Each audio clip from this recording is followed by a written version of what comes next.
Mr. President, Mr. Secretary General, Thailand is gravely concerned with the worsening hostilities and violence as a result of the use of military force in Ukraine, which has led to loss of life, including of innocent civilians, and destruction of property and civilian infrastructure. I now give the floor to the distinguished representative of Thailand.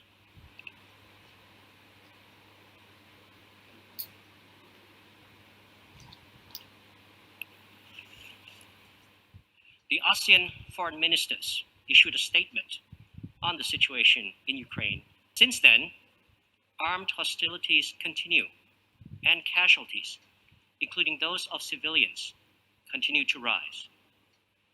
The humanitarian situation of refugees and those fleeing fighting is particularly worrying.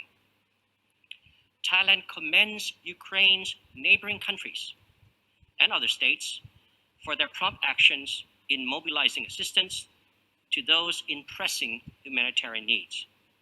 On our part, Thailand shall do our utmost in addressing the urgent humanitarian needs of the affected citizens directly and in partnership with like-minded international organizations.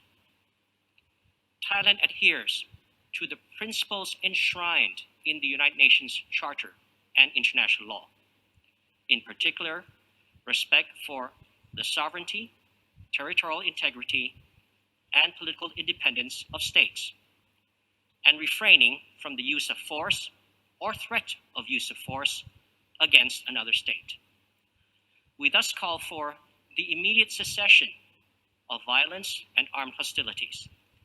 The escalation of the situation will cause wider impacts for the world, aggravate humanitarian conditions, and threaten the well-being of the global economy, hampering the fragile recovery from the COVID-19 pandemic. Thailand thus renews our call for dialogue and negotiations in order to find a peaceful settlement and sustainable solution through the United Nations, regional mechanisms, and other mutually acceptable modalities. In this regard, we welcome the recent efforts at bilateral talks between the parties concerned and look forward to them bearing fruitful results.